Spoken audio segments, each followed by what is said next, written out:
For Pacifica Radio, I'm Christina Onnested. The United Nations Weather Agency says Earth endured its hottest summer ever measured with a record warm August, capping a season of brutal and badly temperatures in the Northern Hemisphere. Claire Nullis, a spokesperson for the World Meteorological Organization.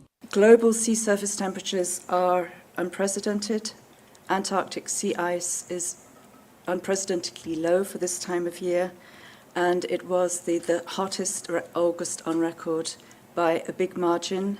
It's the second hottest month ever, and this follows July 2023, which was the hottest month on record. The new report led to UN Secretary General Antonio Guterres to declare a climate breakdown. In a statement, the WMO and European Climate Service, Copernicus, also said August was about 1.5 degrees Celsius, the warming threshold the world is trying not to pass, which scientists have warned would lead to catastrophic climate change. Lorenzo, scientific officer with the WMO, says it's contributing to health complications and air pollution. The coincidence of high temperature and high levels of particulate matter, such as from forest fires or desert dust, poses a dangerous health risk for large parts of the population in the world. He says air pollution and global warming should be studied together since the burning of greenhouse gases are a major driver of both.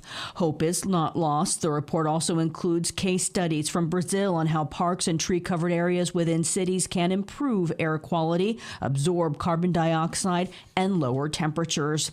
Extreme weather around the globe continues. In the U.S., a blistering heat wave in the Northeast has closed schools or caused early dismissals in New Jersey and Pennsylvania. Another heat wave is blistering the 7 southern states from Southern California to Arizona and Texas east to Mississippi. 4 high plains states in the northern central U.S. are under air quality alerts due to smoke from Canada's continuing wildfires. To the far south, a new storm, Lee, is forming into a dangerous storm forecast to be a hurricane. It's about 150 miles away from Caribbean islands, including Puerto Rico.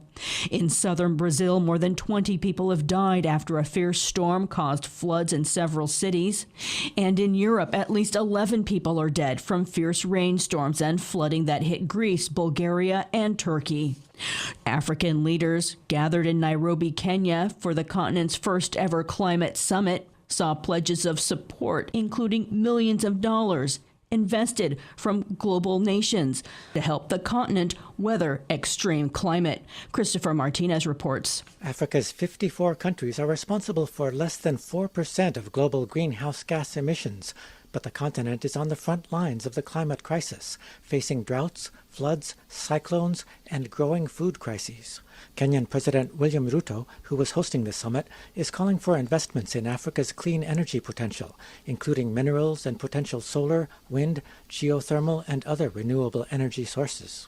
The tragedy of climate change is that it is relentlessly eating away at this progress. The summit did bring a flurry of pledges of support for Africa.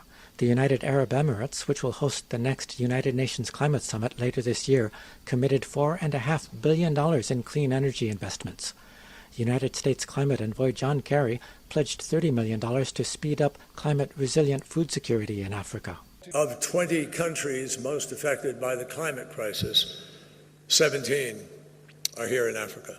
United Nations Secretary-General Antonio Guterres called for reform of an outdated international financial system, noting that some African countries pay more in interest on debt than they do on healthcare and education, leaving little to spend on climate adaptation. I'm Christopher Martinez. Former Proud Boys leader Enrique Tarrio was sentenced Tuesday to 22 years in prison for orchestrating a failed plot to keep Donald Trump in power after the Republican lost the 2020 election, capping the case with the stiffest punishment that has been handed down yet for the U.S. Capitol attack.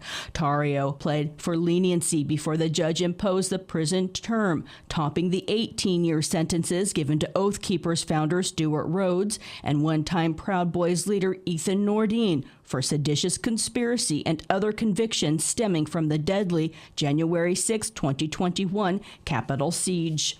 Georgia's authorities indicted 61 people for allegedly conspiring to stop development of a police and firefighter training facility known as Cop City.